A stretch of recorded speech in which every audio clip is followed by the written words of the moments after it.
They beat a black waitress for fun, but what happens next will shake this entire town to its core.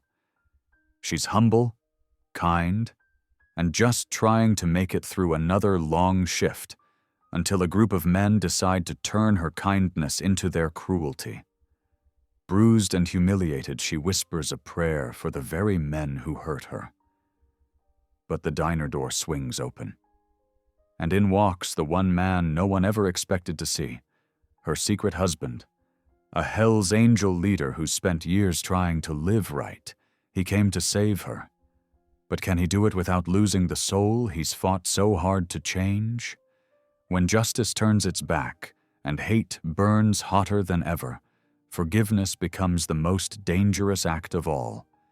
Now, in a town ruled by fear and silence, one woman's mercy will test every heart, and one man's faith will face the ultimate choice. Will he fight with his fists or with grace? Drop a comment below and share which part of the world you're tuning in from today. If you enjoy stories like this, don't forget to subscribe for more.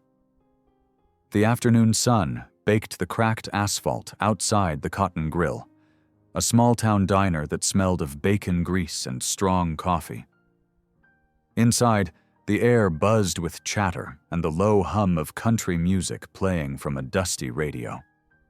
Waitresses moved between tables, balancing trays and smiles, but none worked harder or smiled warmer than Ava Daniels.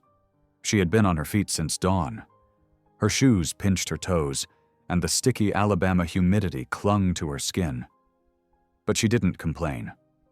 Ava believed that kindness was a calling, not a choice. Every refill of sweet tea, every soft word to a tired trucker or lonely widow, was her way of keeping the darkness of the world from winning. "Refill, hun?" she asked a man at the counter. "Don't mind if I do," he said with a grin, pushing his glass toward her. "You always brighten this place up." Ava smiled, though her eyes held a quiet tiredness. "Just trying to make it through another Friday." It was late afternoon when the doorbell jingled and laughter rolled in. A sharp, mean kind of laughter. Tucker Calhoun and his buddies swaggered inside, smelling of cheap beer and arrogance. Everyone knew them, sons of powerful families, men who'd never been told no. Ava stiffened but forced her smile. "Afternoon, gentlemen. Booth or counter?" "Booth," Tucker said, slapping one of his friends on the back. "But only if you're the one serving us." His friends chuckled. Ava's stomach tightened, but she nodded politely and led them to a corner booth. They made crude jokes and loud comments, eyes following her every move. She'd dealt with worse before, but today felt different. There was something sharp behind their laughter. Something cruel. When she brought their food, one of them, Randy, the tallest, stuck his foot out, tripping her. The tray crashed to the floor, scattering fries and grease. The room went silent. Ava knelt too. "Clean it up." "Look at that," Tucker said, grinning. "Can't even hold a tray right." Ava looked up, eyes steady. "Please stop." "Or what?" Randy sneered. "You gonna pray us away?" A few customers stood halfway, uneasy, but when Tucker looked around, daring them to intervene, they sat back down. The sheriff's nephew was one of those boys. No one wanted trouble. Ava rose slowly, hands trembling but voice calm. "I'll get you another order, on the house."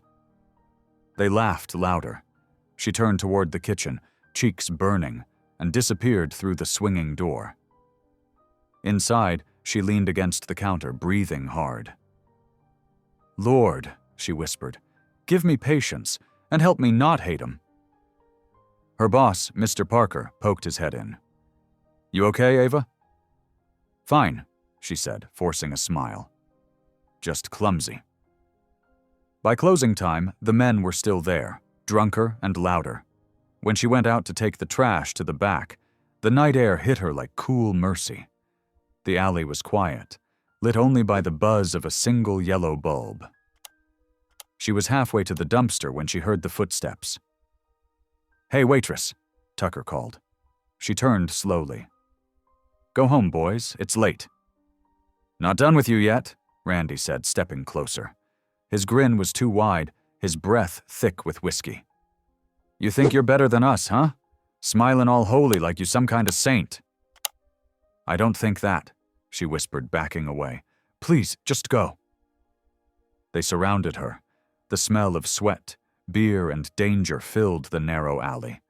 Tucker's voice was low now, mean. "You want to pray? Pray now." The first shove sent her against the wall. The second knocked her down. She didn't scream. She couldn't. The sound caught in her throat as fists and boots turned her into something small and breakable. Somewhere between the hits, she whispered, "Father, forgive them." And then the world went black. Ava woke to the sterile smell of disinfectant and the faint beeping of a monitor. A nurse's kind face hovered above her. "You're safe, ma'am. You're in Maplewood Hospital." Her body ached from head to toe. Bandages covered her arms. One eye was swollen shut. She tried to speak but only managed a dry whisper. "The diner?" "It's closed for now," the nurse said gently. "Sheriff said you were attacked behind it." The sheriff came later that morning, hat in hand, eyes darting anywhere but her face. "Now, Miss Daniels," he began, "I know this was a terrible thing, but you don't want to stir trouble. Boys just had too much to drink. You understand?" Ava stared at him. "You mean Tucker Calhoun?" He shifted. "No need for names. Let's just keep this quiet, huh?" She closed her eyes, fighting tears. "I forgive them," she said softly. "But I won't lie for them." He sighed, left without another word. That evening, after the nurse dimmed the lights, Ava lay awake, staring at the ceiling. Her faith felt cracked, but not gone. Somewhere deep inside, she still believed goodness could rise again. But she was tired. So very tired. The door creaked open, heavy footsteps crossed the floor. Ava turned her head and froze. A tall man stood in the doorway, his shoulders broad, his face shadowed by the low light. He wore a gray overcoat, his jaw strong, his eyes dark and steady. For a long moment he said nothing, just watched her. "Who are you?" she whispered. He stepped closer, his voice gravel and sorrow. "Someone who should have never left." Her heart stumbled. "Michael?" He nodded, and something inside her broke. What are you doing here?" He knelt by her bed, his rough hand trembling as it brushed her hair back. "They hurt you. I came as soon as I heard." "How did you—" "I never stopped watching over you," he said softly. "I promised God I'd protect you. Guess I failed at that." Tears slipped from the corner of her good eye. "You said you were done with that life." "I am," he said, "but I ain't done being your husband." The room went quiet except for the hum of the lights and the pounding of two hearts trying to remember how to beat in the same rhythm again. Ava reached for his hand. It was calloused, familiar, and trembling. Outside, thunder rolled across the dark sky. Inside, she whispered the prayer she'd said every night since he left. "Lord, thank you for bringing him home."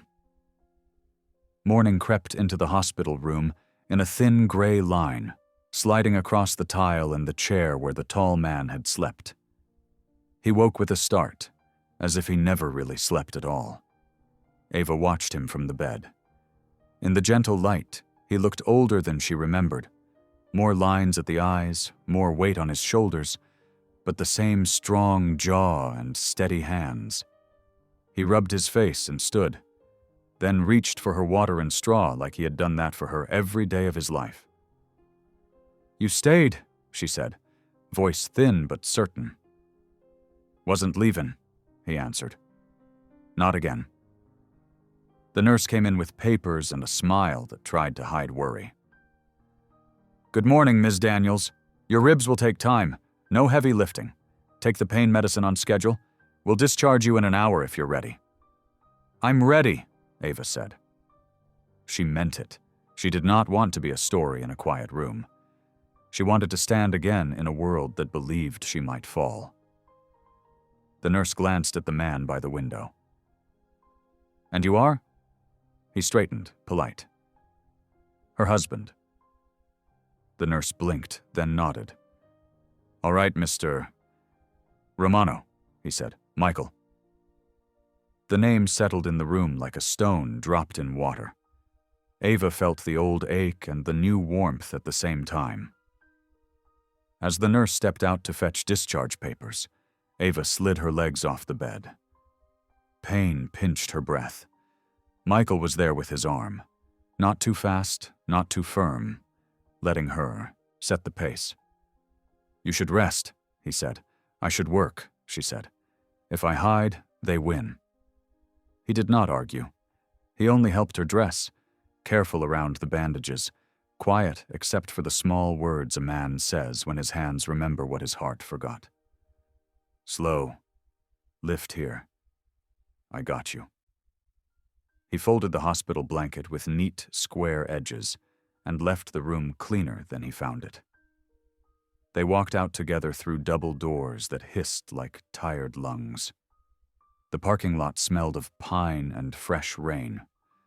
A weathered pickup waited. Paint dull, hood dented, windshield clean.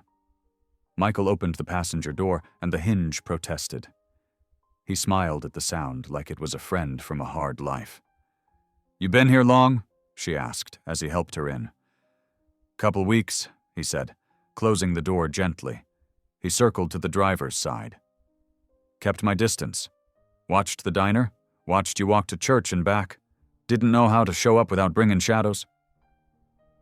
"Shadows came anyway," she said, looking out at the hospital lawn. "They didn't need you for that." He started the truck. The engine coughed, then settled into a low growl. They drove beneath live oaks that held the last drops of night like silver beads. Map of Maplewood slid past. Brick storefronts, a barber shop pole spinning color, a thrift store window with sun-faded suits, the courthouse dome dull under clouds. People on the sidewalk glanced up, then down, in that small-town way that pretended not to see. "You tell the sheriff?" he asked. "He told me to forget," she said. Michael's jaw moved once, tight. His hands stayed at 10 and 2. "And you?" "I told him I forgive," she said, "but not forget." He nodded, a soft sound that held both pride and grief. They stopped at her small cottage on Pine Street. A blue hydrangea bush leaned heavy by the porch, blossoms like bright fists. Inside, the air smelled faintly of lemon cleaner and lavender soap. Everything sat where she had left it. Bible on the end table, thrift store couch sagging in the middle, framed photo of her mother on the wall. The simple order steadied her. "Sit," Michael said. He set a kettle on the stove and moved around the kitchen like a big man in a small dance. He found the tea, the honey, the chipped mug with a faded heart. When he brought it to her, she wrapped both hands around it and let the steam kiss her face. "Thank you," she said. "You're welcome," he said. He leaned against the counter, eyes on her, as if the room might disappear if he looked away. "I'm going in for the lunch rush," she said after a few sips. "You sure?" His voice stayed level, but worry rode under it like a current. "I am," she said. "They took my skin and my quiet. They don't get my work." He studied her, then nodded. "Then I'll drive."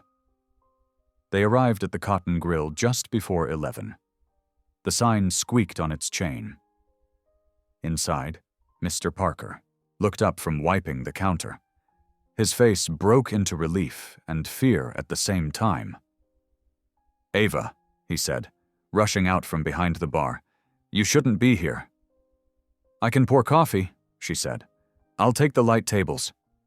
He scrubbed a hand over his jaw. "I don't want trouble, honey." "Neither do I," she said, tying on an apron with slow fingers. "But trouble already found me. Let me do what I know." Mr. Parker looked at the big man beside her as if trying to place him. Michael gave a nod that said, "I'm not here for you." Mr. Parker finally sighed, waved toward the back. "Okay, but you call me if you need anything." The lunch crowd trickled in. Tires crunched gravel outside. Boots thudded on old pine boards. The radio played soft gospel now, not the usual country. Ava moved table to table, posture straight, steps careful. She kept her eyes on faces that wanted to look away. She poured coffee for a retired teacher whose lips trembled when she said thank you. She brought extra napkins to a young mother whose baby kept throwing crackers on the floor. Every few minutes, she felt the door. Felt it like a wind. She did not turn each time it opened. She would not live that jumpy life. But at 12:30, the door swung wide, and laughter like nails on glass cut across the room. Tucker Calhoun and two of his friends strutted in, smug and loose from morning beers. Tucker's lip had a small split, an old wound reopened by a careless smile. The room tightened. Mr. Parker froze with a plate in his hand. At the far booth, the sheriff's nephew stared hard at the salt shaker. Tucker's eyes found Ava. His grin went mean. "Look who got brave." Ava's lungs felt too small, but she kept her voice even. "Booth or counter?" "Booth," he said, tilting his head toward the same corner as last time. "You gonna spill it on us again?" She picked up menus. Her hand shook once. She willed it still. "Here you go." They sat. They made sport of her. They clicked their tongues and whispered ugly things. She wrote down the order without looking up. Burgers, onion rings, beers she would not bring. She walked the ticket to the window and met Mr. Parker's eyes. He nodded, face pale. When she returned with water, Randy stuck his foot into the aisle again. The same move, a mean child's trick. She stopped inches before it, and the sudden grace of not falling felt like a small miracle. Tucker laughed. He wanted a show. The doorbell jingled. Everything changed at once. The man who walked in filled the doorway, not just with size, but with presence. He wore the same gray coat from the hospital, but here, under the diner's bright lights, the coat looked like a uniform made of past and promise. His dark eyes swept the room once and came to rest on Ava. He didn't hurry. He did not need to. When he reached her, he stopped close enough for her to see the notch in his eyebrow, the old scar at his jaw. He looked at her split lip, the faint swelling at her cheek, the brave way she stood straight anyway. He breathed out, and the breath sounded like a man lowering a burden he carried too far. "Ava," he said, voice soft for her alone. "You okay?" She nodded once. "I'm working." He turned then, slowly, so everyone could see his face.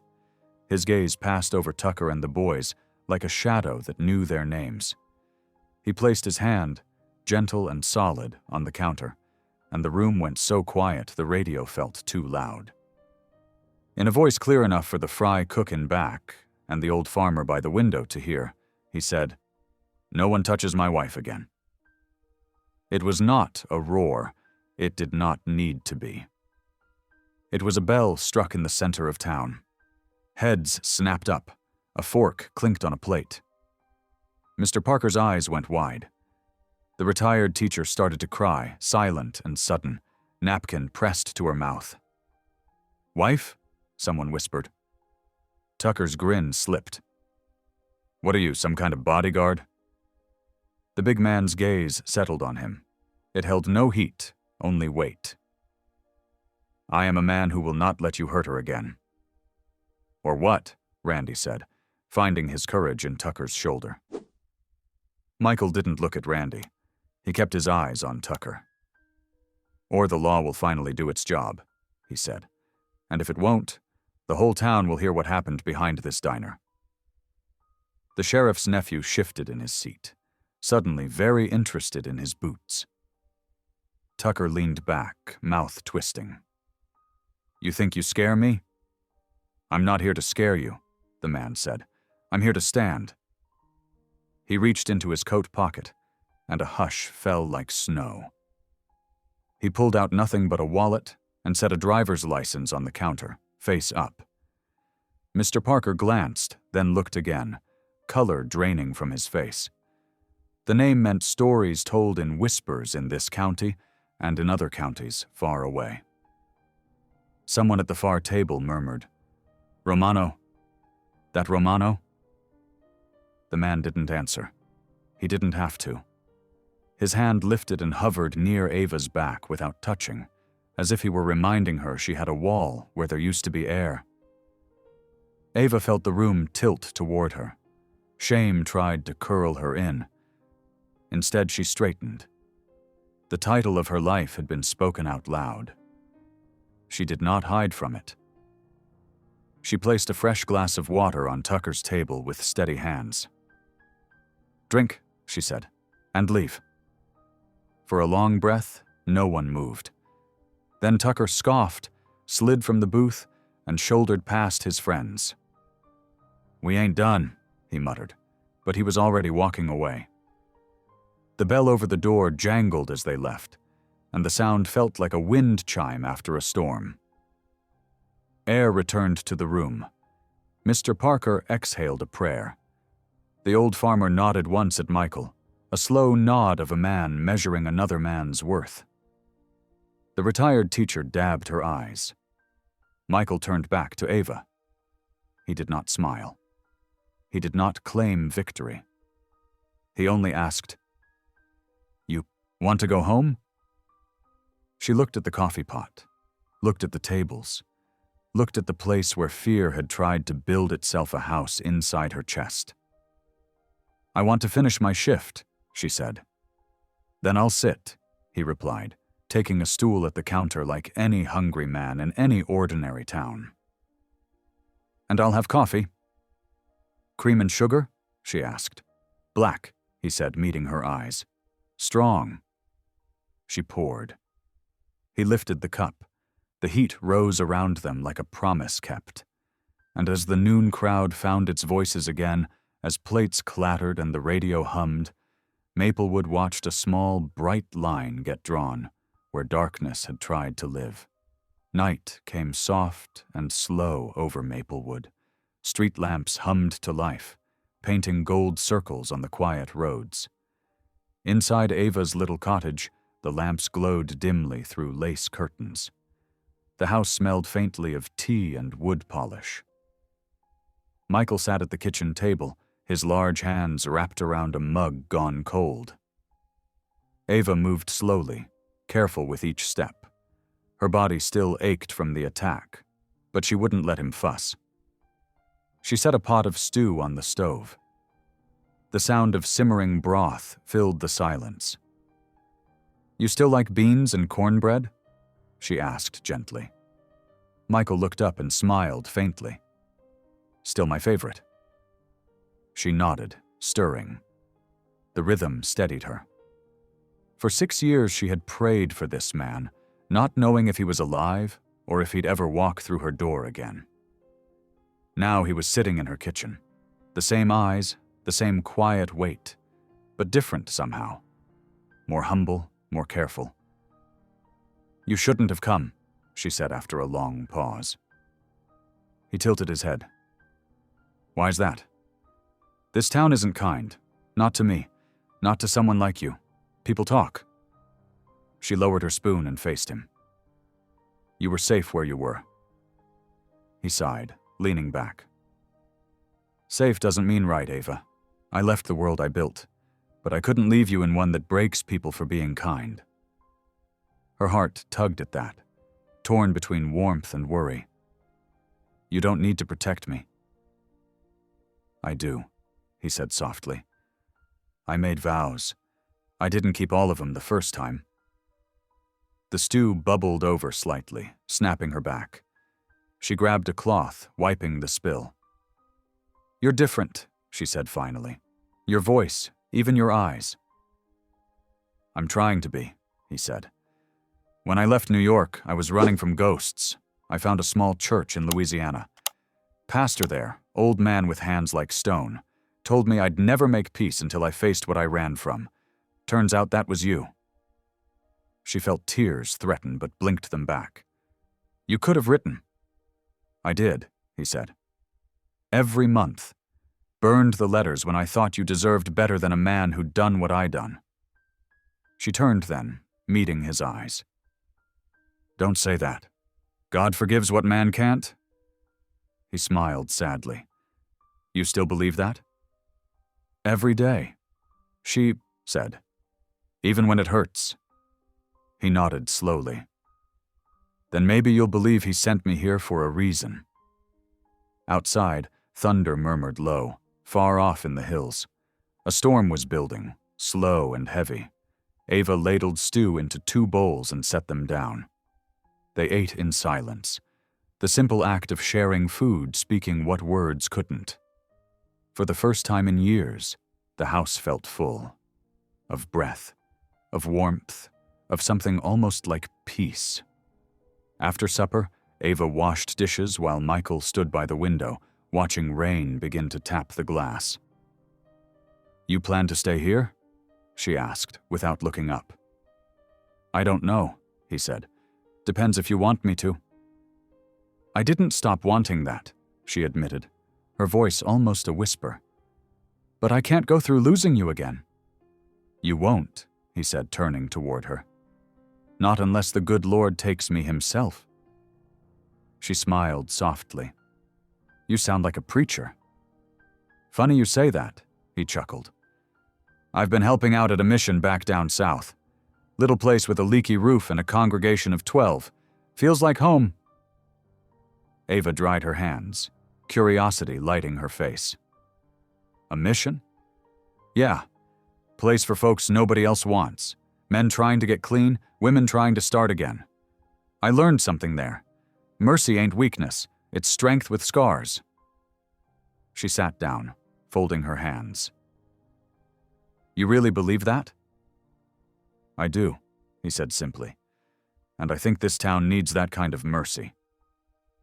Her brow furrowed. "What are you saying?"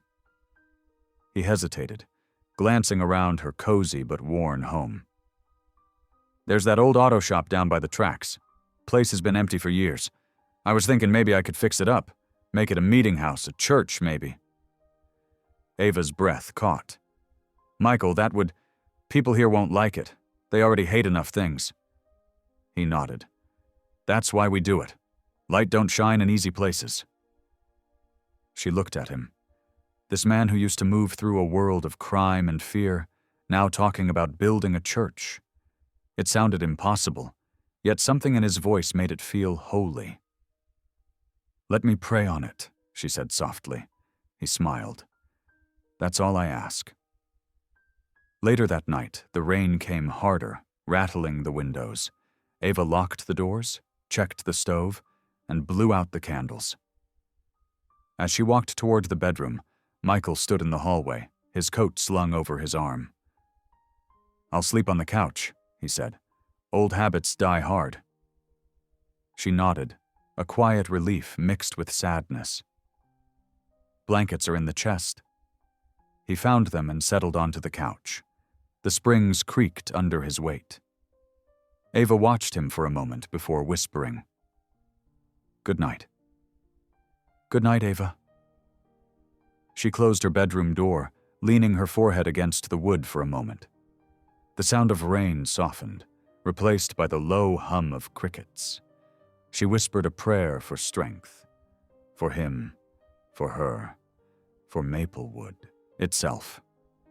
Sometime after midnight, a noise broke through the stillness. A car door slamming outside, voices low and harsh. Michael was awake instantly. He moved to the window, peering through the curtain. Two shadows stood at the edge of the yard, one holding something long and thin. He tensed, his body remembering the language of danger too easily. The sound of glass breaking made Ava cry out. Michael was already at the front door, grabbing the poker from beside the fireplace. He stepped onto the porch just as a dead snake hit the steps, its body coiled and limp, left like a message. The car's engine roared, tires spitting gravel as it sped away. Michael crouched, staring at the snake. Rain dripped from the eaves, washing thin trails of red into the dirt. He exhaled slowly, forcing his hands to loosen around the poker. The old rage whispered in his blood, begging to wake up. Behind him, Ava stood barefoot on the porch, her face pale in the rainlight. "Michael, what is that?" He rose, his voice calm but hard. "A warning." She shivered. "From who?" He met her eyes. "From men who don't know what kind of God they're messing with." Ava covered her mouth. "What do we do?" He placed a hand on her shoulder. Steady, warm. "We fight darkness with light," he said, "and we don't run." Thunder cracked above them, deep and long. The two of them stood together under its echo, rain soaking their clothes, hearts steady in the storm. And though fear pressed at the edges of the night, something stronger rooted between them, a promise that mercy would not bow to hate. The next morning came gray and still. Mist rolled low over Maplewood, hanging between the pines like a secret. Ava barely slept. Her body was sore, her mind tangled with fear, and the image of that snake on her porch wouldn't leave her. Yet when she rose, she found Michael already outside, hammer in hand, boarding up the broken window. He looked like a man who had fought too many storms and still chose to build. His coat hung from the porch rail, his shirt sleeves rolled up. Sweat darkened the fabric, even in the cool morning air. "You should eat something," Ava said softly, stepping out with a mug of coffee. He glanced back, eyes softening. "You shouldn't be the one serving this time." "I'm fine," she said, offering the cup. He took it, careful not to brush her fingers, though the gesture itself said more than any touch. "Thank you." She nodded toward the boarded window. "You think they'll come back?" "Not if they believe we're not afraid," he said simply. "Are you?" she asked. He smiled faintly. "All the time. Difference is I've learned fear can ride in the back seat, but it don't get to drive." She almost laughed, the sound easing the tightness in her chest. "You really did change." He took a sip of coffee, watching her through the steam. "I had to. Found peace the hard way. Took me a long time to learn it ain't about forgetting who you were. It's about letting God write the rest of the story." Ava's eyes softened. "And you think he's writing yours here?" He nodded toward the horizon. "Maybe, but I can't do it alone." By noon, the sun broke through the fog, painting the world gold again. Michael borrowed Mr. Parker's old pickup and drove Ava to the abandoned auto shop near the tracks. The building stood alone, windows cracked, weeds pushing through the pavement, a sign half-hanging that once read, "Miller's Repairs." Birds had built nests in the rafters. The smell of rust and oil lingered in the air. Ava stepped out slowly, arms crossed against the wind. "This place looks like it's held more ghosts than people." Michael smiled. "Then maybe it's time for ghosts to find rest." She watched as he pried open the padlock and pushed the door wide. Dust motes danced in the sunlight like tiny spirits. The inside was rough, peeling paint, sagging beams, tools scattered on a workbench. But beneath the decay, she saw what he saw. Space enough for hope to live. He walked the floor, tapping his hand along the walls, eyes searching like a craftsman dreaming. "We could put pews here," Just benches for now. Maybe a small platform for speaking. Over there, a pot for coffee and soup. Call it a place for the broken, not just the church folks." Ava leaned against the doorframe. "You really think people will come?" He turned to her. "I don't know, but I believe they need to know they're wanted." She took a slow breath, remembering the looks at the diner, the whispers, the way fear could choke a town. "You'll make enemies." "I already did," he said, "but maybe I can make friends too." They worked for hours, sweeping the floors, pulling down rotten boards, and clearing trash. When they were done, sunlight streamed through the cleaned windows, falling across the old concrete floor in soft gold stripes. Ava stood in the middle, brushing dust off her apron.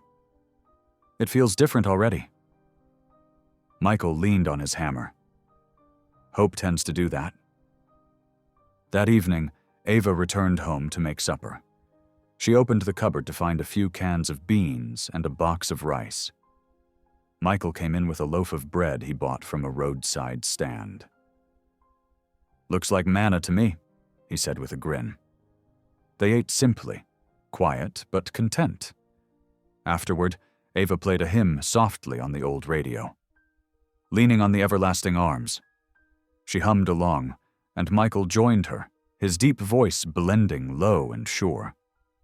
Halfway through, a knock came at the door. Ava tensed, but Michael motioned for her to stay seated.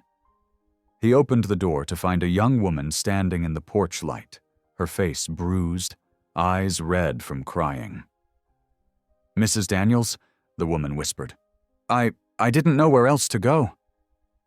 Ava stood, recognizing her instantly. "June Calhoun?" The young woman nodded, her lip trembling. "He found out I went to your prayer meeting last night. He got angry. Said if I ever went near you again, he'd—" She broke off, voice cracking. Ava's heart clenched. She hurried forward, wrapping her arms gently around her. "You're safe now. Come in." June stepped inside, clutching her small purse like a lifeline. Michael closed the door behind her and kept to the edge of the room, giving her space. She glanced at him nervously. "You're him, aren't you?" Michael nodded. "Don't worry, you're safe here." June sank onto the couch, shaking. "I just wanted to hear you sing again," she said to Ava. "You made me feel like maybe God hadn't given up on folks like me." Ava sat beside her. "He never does. Sometimes we just forget to look for him." Tears streamed down June's face. "I don't know what to do. Tucker's meaner every day. I thought if I prayed harder, he'd change." Ava took her hands gently. "You can't fix someone who won't let light in, June, but you can keep yours from going out." Michael stepped closer, voice calm and low. "You can stay here tonight. Nobody's gonna hurt you." June nodded, wiping her eyes. "Thank you." Ava fetched a blanket and pillow while Michael checked the locks again. When she came back, June had fallen asleep sitting upright, exhaustion pulling her down. Ava laid the blanket over her and whispered, "God let her rest." Later, as the house settled into silence, Ava stood by the window watching the moonlight spill across the porch. Michael joined her, folding his arms. "She's a good girl," he said. "She's scared," Ava whispered, "and she's not the only one." Michael turned to her, his voice soft but sure. "That's why Mercy House matters. People like her need somewhere to run." Ava nodded slowly. "Mercy House," she repeated, liking how it sounded. "It fits." He smiled faintly. "Yeah, a place for the broken." Ava leaned her head against the cool glass, eyes on the dark stretch of road. "You really think Mercy can fix this town?" "I think it's the only thing that ever could," he said. Outside, the night was quiet. The snake was gone, the air washed clean by rain, but deep in the pines the echo of hate still waited, patient and watching. And inside the little house on Pine Street, faith began to stir. Small, fragile, but burning steady like a candle that refused to go out. The next week rolled in with sunlight and a whisper of spring warmth. The magnolias near Ava's porch began to bloom, scattering white petals along the walk. She watched them fall as she sipped her morning tea, each one like a tiny promise that winter always passes, even for hearts. Inside, June Calhoun folded blankets on the couch, trying to smile through the soft embarrassment of staying another night. "You don't have to thank me again," Ava said, smiling. "You just rest till you're ready to go home." June's eyes filled with worry. "If I go home, Tucker'll know I was here." "Let him know," Michael said from the doorway. His voice was calm, but his eyes were steel. "Ain't no shame in a woman protecting herself." June looked down at her hands. "I just don't want trouble." "Trouble's already in that house?" Ava said gently. "You can't keep feeding a fire hoping it'll warm you." June nodded, a tear slipping down her cheek. Ava reached over and held her hand, whispering a prayer that God would give her courage. After breakfast, Michael kissed Ava's forehead and said, "I'm heading down to the shop. Need to see if that roof will hold." "You really think people will come?" Ava asked. "I think they'll come hungry," he said, pulling on his jacket. "The kind you can't feed with food." By mid-morning, the old auto shop echoed with the sound of hammers. Michael worked alongside Eli Turner, the young deputy who had slipped in quietly that morning, his badge tucked under his jacket. "Didn't think lawmen were supposed to be hanging around ex-cons?" Michael joked. Eli grinned. "Didn't think preachers were supposed to sound like mobsters." Michael laughed, shaking his head. "Fair enough." Together they fixed the roof, patched windows, and swept out the dust. Eli paused once, leaning on his broom. "I heard what happened to your wife, and about you standing up in the diner." Michael stopped hammering. "You believe what they're saying?" "I believe a man can change," Eli said simply. "And I believe this town's overdue for it." Michael looked at the young man, surprised by the conviction in his voice. "You got guts, son." "Maybe," Eli said, smiling. "But I've also got a mother who prays for me harder than I work." The two men laughed, and for the first time in years, Michael felt something unfamiliar stirring inside him. Peace, without guilt. He looked at the empty space and saw benches filled, candles burning, Ava singing, people listening. It wasn't much yet, but it was something. Mercy House was being born. By late afternoon, Ava arrived carrying a basket of cornbread and stew. June followed behind her, holding 2 mason jars of sweet tea. The men paused their work as the women walked in. Light from the dusty windows framed Ava in gold, her smile brighter than any stained glass. "Well," she said, looking around, "I see progress." Michael smiled, wiping his hands on a rag. "We're halfway to holy." Eli grinned. "Still got a hole in the roof, though." Ava handed him a bowl. "Eat, then fix the rest. God feeds before he teaches." They laughed, and the sound filled the empty building like music. They ate together on upturned crates, sharing stories and dreams. June was quiet at first, but as the afternoon stretched on, she began to relax, laughing softly at Eli's jokes. When she mentioned wanting to sing again, something she hadn't done since high school, Ava's eyes lit up. "Then you'll sing with me," she said. "Mercy House will have a choir." June hesitated. "I don't know if I remember how." "Doesn't matter," Ava said gently. "Faith don't care about perfect pitch."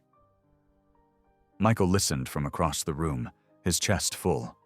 He hadn't seen Ava this alive in years.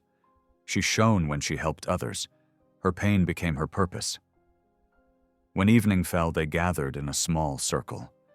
Ava began humming softly, her voice trembling at first, then steady as a candle flame. The hymn was old. Softly and tenderly, Jesus is calling. Eli joined quietly, his voice unsure.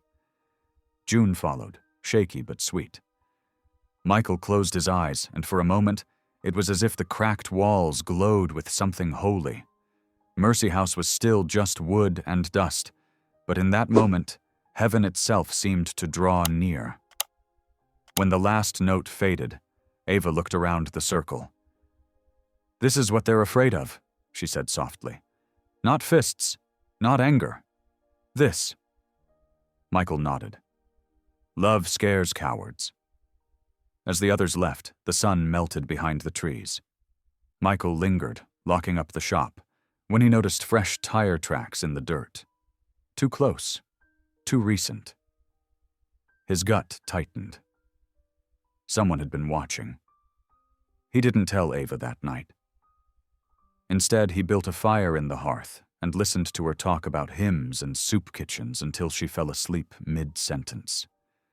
He covered her with a quilt and sat by the fire long after midnight, eyes on the window, waiting for headlights that never came. The next morning, Ava rose early to make biscuits. June helped quietly, folding dough while humming the hymn from the day before. Michael stepped in, smelling the butter and coffee, and smiled. "This house smells like hope," he said. Ava smiled back. Hope and hunger. They laughed together, easy now. For the first time since the attack, Ava felt safe enough to breathe. The pain hadn't vanished, but it didn't own her anymore. As they ate, June suddenly looked up, eyes wide. "That's Tucker's truck." Ava froze. Through the window, dust billowed down the road. The old blue Ford stopped at the gate. Tucker stepped out, slamming the door. Michael rose slowly. "Stay inside," he said, voice low. Ava grabbed his sleeve. "Don't, Michael, not like before." He met her eyes. "I won't start a fight, but I won't let him bring one here either." Tucker swaggered up the porch, his face twisted in anger. "You hid my wife?" Ava stepped forward. "She came to us for help, Tucker." "She's my wife," he shouted. "You think you can steal what's mine?" Michael's voice was calm, deep. "Ain't nobody yours, son. Not unless they choose to be." Tucker sneered. "You think you scare me, old man?" Michael stepped closer, his presence enough to make Tucker flinch, though he didn't touch him. "You're not scared of me," he said, quietly. "You're scared of what you see when someone stops being afraid of you." For a heartbeat, the air trembled. Then Tucker spat on the porch and stormed off, his truck roaring down the road. Ava's knees felt weak.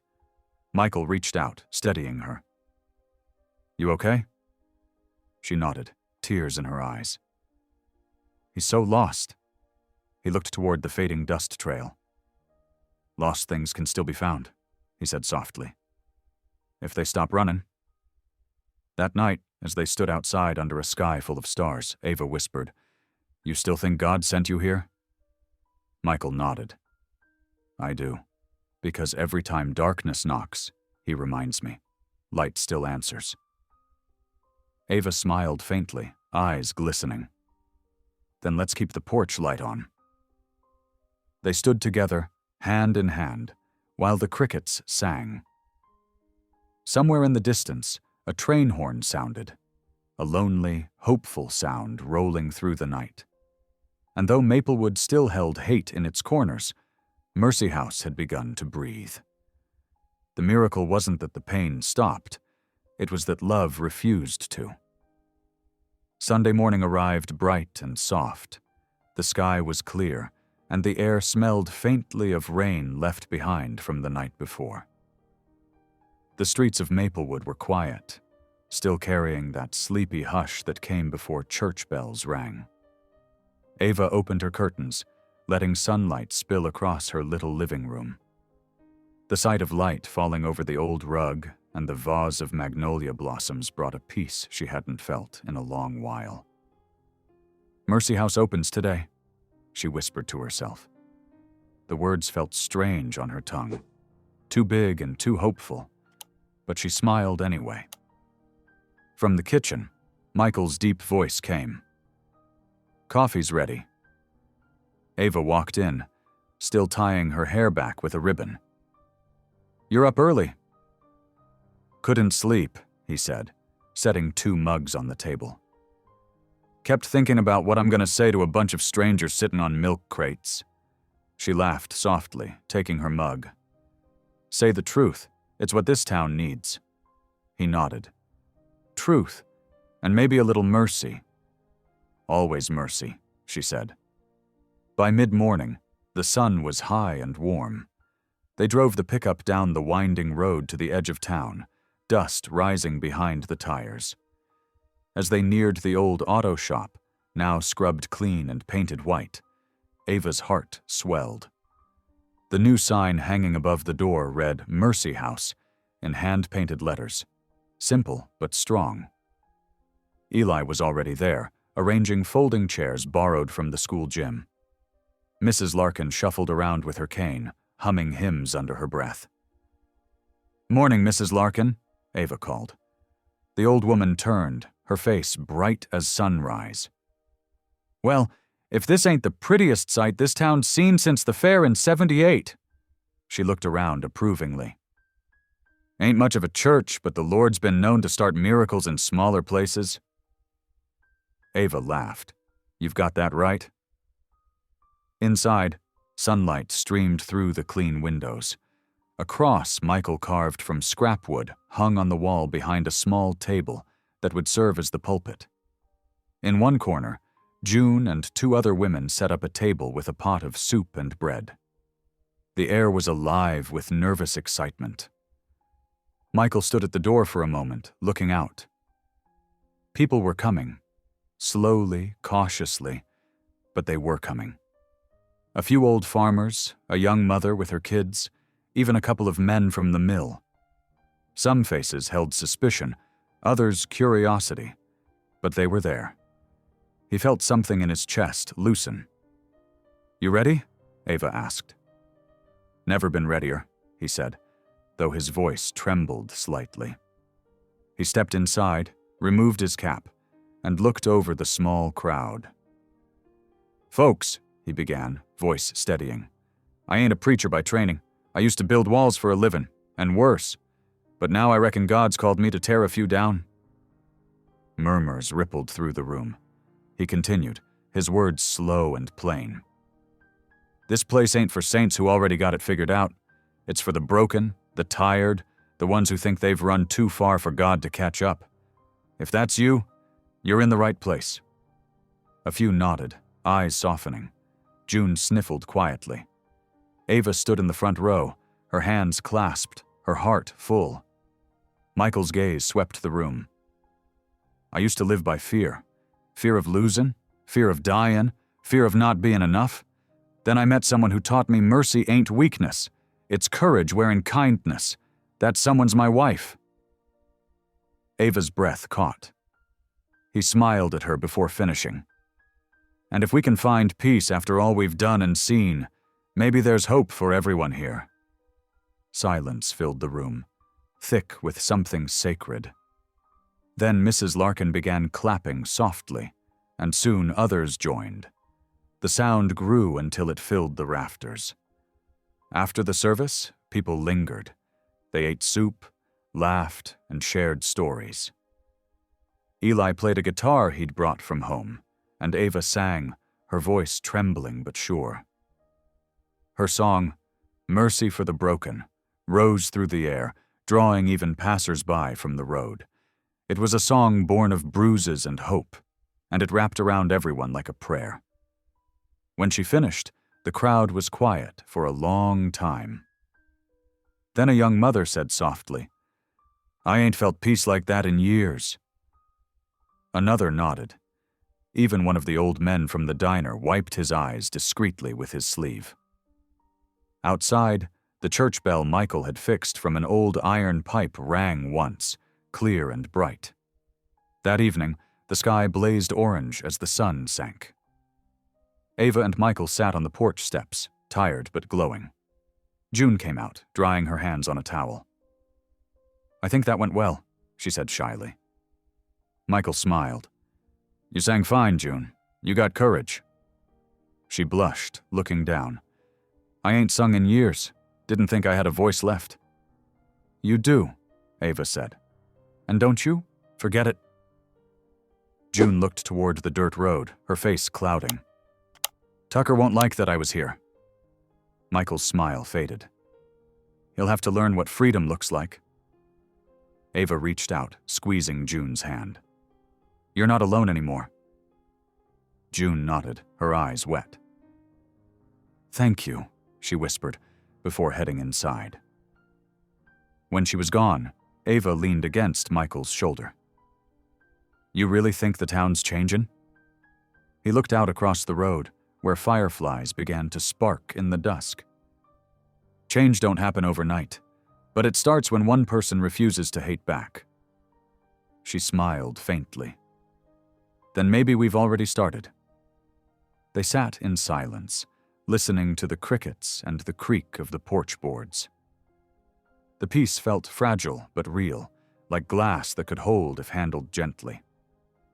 Suddenly, headlights swept across the yard. A truck slowed near the gate, then revved and sped off, throwing gravel. Michael's jaw tightened. Ava sighed. "Tucker? Or someone worse," he said quietly. "Should we call the sheriff?" He shook his head. "No. Let him see we're not afraid. The moment we hide, they win." Ava studied him for a moment. "You're not the man you used to be." He looked at her then, eyes filled with both strength and sorrow. "I'm trying not to be." That night, as she knelt by the bed to pray, she thanked God for small victories, a full church, new voices, courage rekindled. But as she whispered her amen, thunder rolled faintly again in the distance. Outside, unseen in the dark, a figure stood near the church, cigarette ember glowing red in the night. He dropped it, grinding it beneath his boot, eyes narrowing toward the painted sign that read, "Mercy House." He muttered under his breath, "Let's see how long mercy lasts." Then he turned and disappeared into the dark woods, the quiet swallowing his footsteps. Inside her home, Ava slept peacefully, unaware that the next test of her faith was already moving toward her. Quiet as smoke before a fire. The next morning came bright and easy, as if the whole town had taken a long breath after Mercy House's first service. Ava woke early, baked cornbread, and carried it to the church for the midday food drive. The air was sweet with honeysuckle. Birds sang from the wires above, and for the first time in months, she felt a lightness that made her want to hum. Michael was already there, fixing the door hinge that squeaked. He glanced up when she arrived. "You're early," he said. "I couldn't sleep," she admitted with a smile.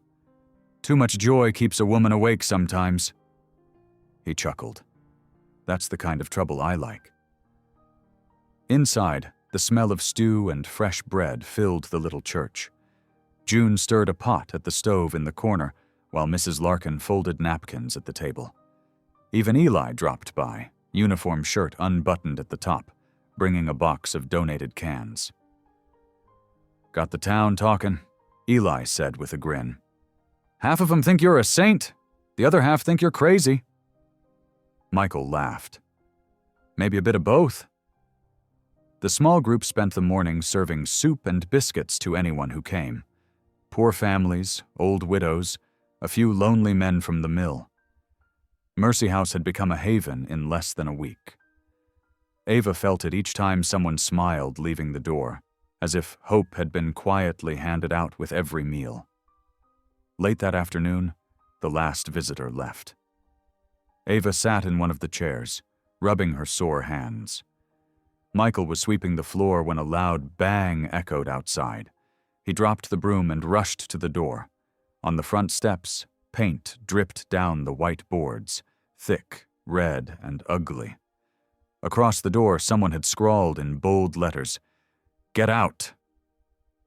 Ava froze, her breath caught in her throat. "Oh, Lord."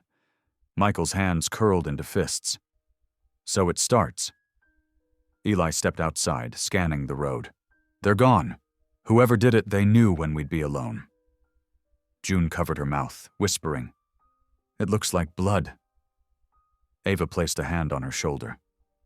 "Don't let it scare you," she said, though her own voice shook. "Fear feeds hate." Michael turned back toward them, his face calm, but eyes hard. "They want us to close the doors. We're not gonna." Eli nodded. "I'll talk to the sheriff." Ava frowned. "He won't do anything." Eli hesitated. "Maybe not before, but folks are starting to talk. Some are on your side now." Ava looked at the dripping red letters, then took a deep breath. "Let's clean it up before dark." Together they scrubbed the boards until only faint stains remained. The setting sun turned the wet wood pink instead of red. When they finished, Ava leaned against the railing, exhausted. "I don't understand how people can hate so much." Michael came beside her, wiping his hands. "Hate's loud 'cause it's scared. Mercy's quieter, but it lasts longer." She looked at him, eyes shining. "That sounds like something a preacher would say." He smiled faintly. "Don't tell anyone."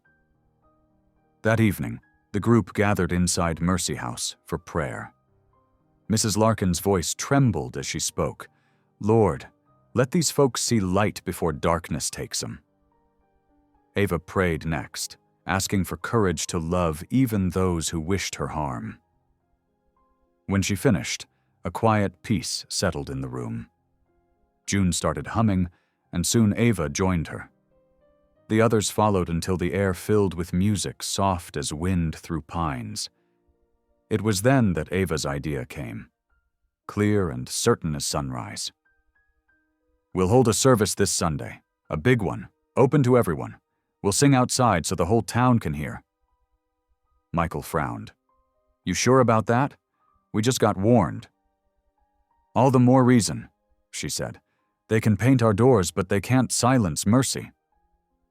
He studied her face and nodded. "Then Sunday it is."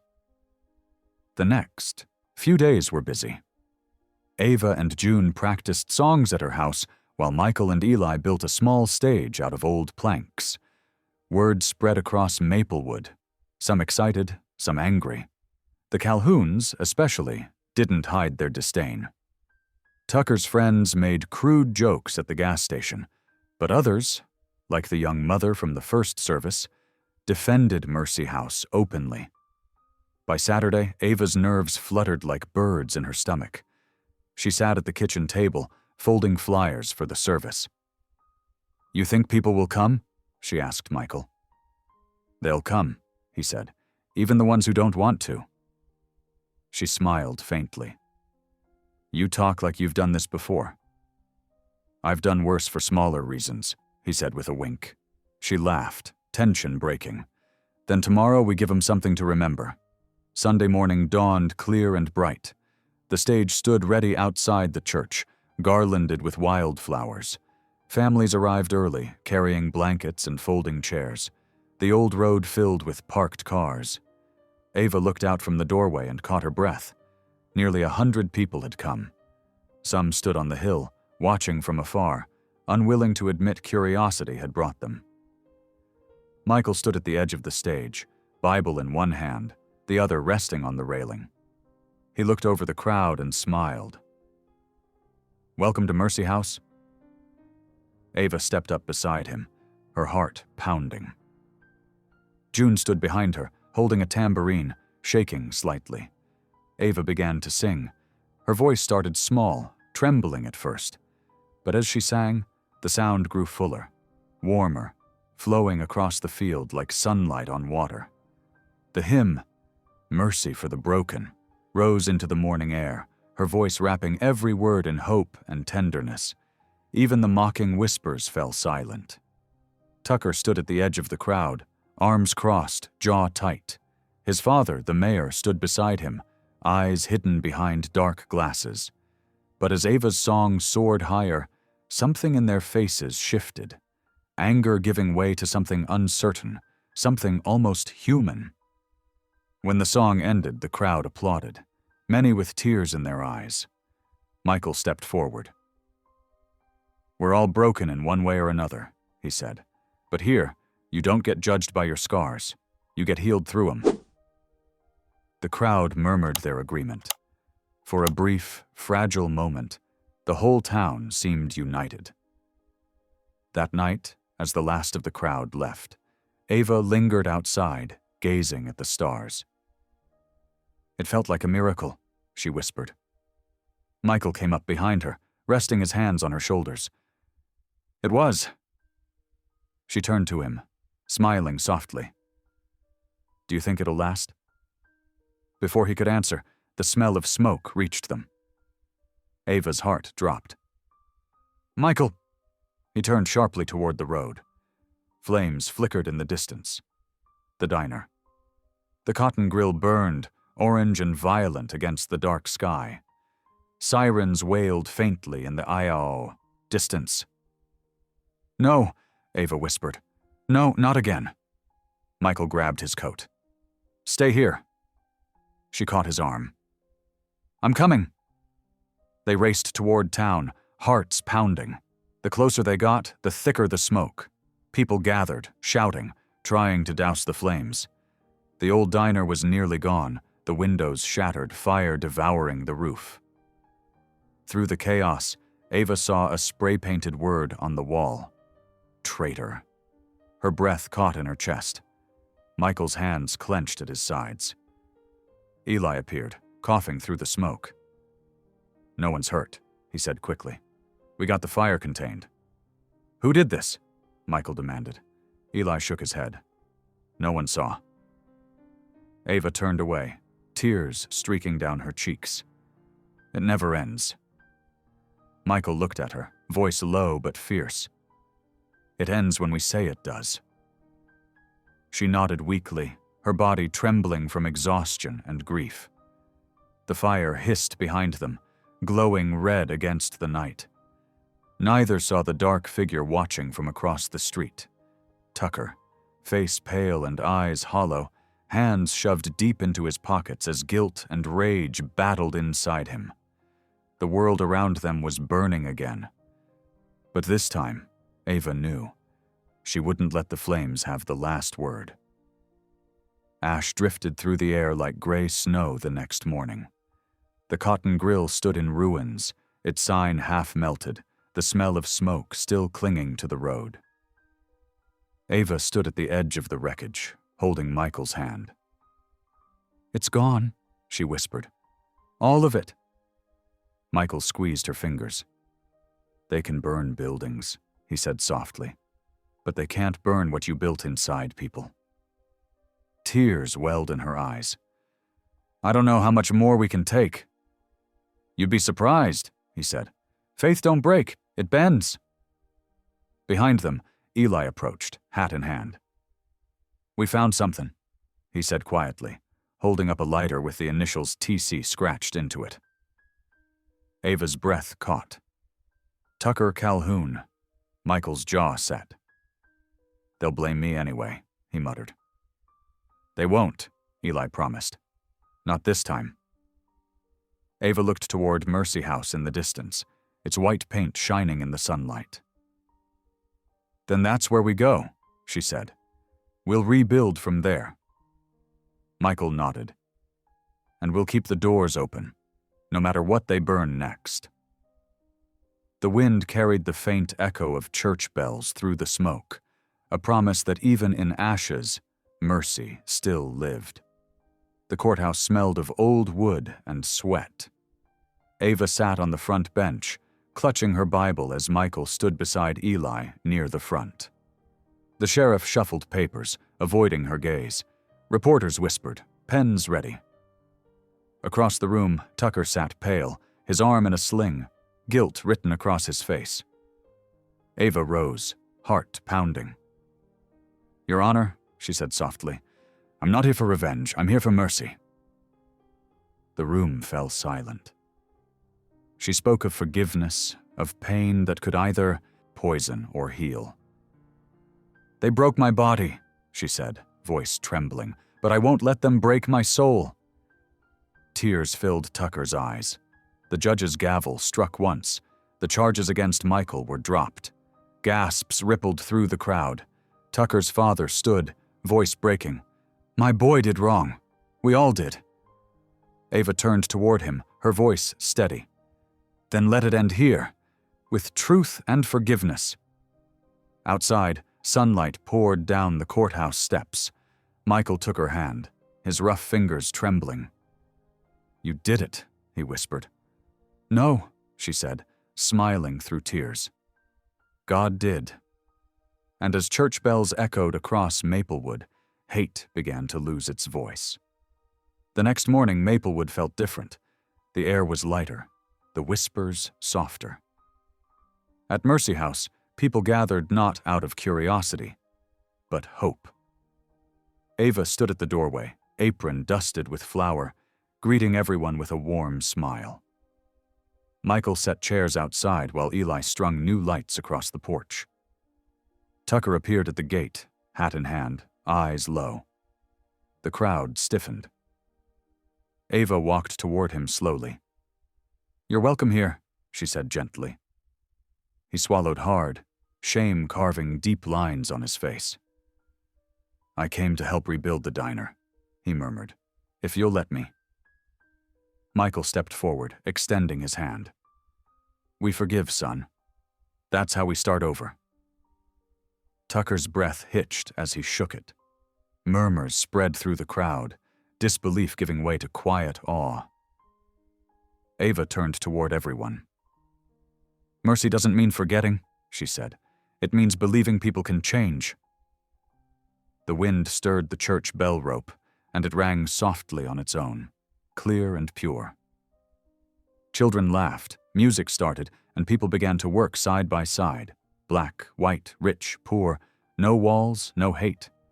For the first time, Maplewood wasn't divided by fear, but joined by grace. Weeks passed, and Mercy House grew busier each day.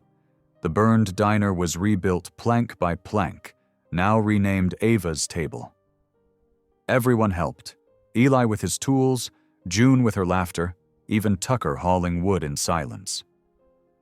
The once hostile town worked side by side, their differences softening with every nail hammered into place. Ava stood on the porch one afternoon, watching children chase each other near the steps. "It's beautiful," she whispered. Michael joined her, wiping sawdust from his hands. "So are you," he said quietly, and she blushed like spring sunlight. Inside, Mrs. Larkin taught the choir a new hymn, her raspy voice steady and sure. The sound drifted through open windows, sweet as honey. Tucker entered shyly, holding a folded note. "This is for you," he said to Ava. It read, "Tell her I'm sorry." She smiled softly. "I already told him you were." Tucker nodded, tears filling his eyes. That evening, the church bell rang 3 times. The people gathered for prayer, their voices rising as one. Michael led them, speaking simple words about love that never quits. And as the sun dipped low over Mercy House, Maplewood finally felt like a town reborn.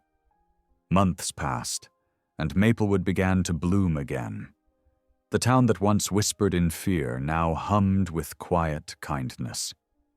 Where the diner once burned, a new sign now hung over clean white doors, Ava's Table. Inside, long wooden tables stretched across the room, and laughter filled the air. Every meal was free on Sundays, and nobody left hungry, no matter who they were. Ava moved between tables with a smile that reached her eyes, greeting neighbors who once wouldn't look her way. The smell of cornbread and coffee made the place feel like home. Across the street, Mercy House stood bright and open. Its small bell rang each morning, calling folks not to religion, but to hope. Michael preached simple words about grace and change. "Mercy," he'd say, "ain't weakness. It's power used kindly." His voice carried across the fields, steady as the sunrise. Tucker often sat in the back, silent but present, rebuilding his life one day at a time. Even the sheriff came often, hat in hand, sitting on the front pew like a man learning how to listen again. One crisp Sunday morning, the mayor arrived quietly, slipping into a back row. When the service ended, he approached Michael and Ava, his eyes wet. "I came to make things right," he said. He handed Ava a small envelope marked "Donation for Mercy House." She opened it to find a check and a handwritten note that simply read, "Forgive us." Ava looked at him and said, "You're already forgiven." That afternoon, Ava carried trays of food outside, serving families gathered under the porch. The sheriff helped pour coffee, and Mrs. Larkin taught the children a new hymn. Eli strummed his guitar softly while June led the choir in "Amazing Grace." The melody floated through the warm air, weaving around the laughter and clinking dishes. For the first time, no one seemed divided by color, past, or pride, only joined by the memory of how mercy had won. As dusk fell, the bell above Mercy House rang one last time that day. Michael wrapped his arm around Ava as they watched the townspeople linger, talking and smiling beneath the golden light. "You did it," he whispered. She shook her head. "No, we did. And God finished it." The wind stirred the magnolia trees, carrying the scent of blossoms across the road. Children's laughter echoed through the twilight. The town that once lived in hate now moved with grace. And as the sun dipped behind the hills, Ava looked toward the shining white cross on the church and smiled. "Mercy lives here," she said softly. Michael nodded, his hand over hers. "And it always will." Thank you for listening. Stories connect us in the most unexpected ways. If you felt that spark today, make sure you're subscribed. I share a new one daily, and the next might change your day.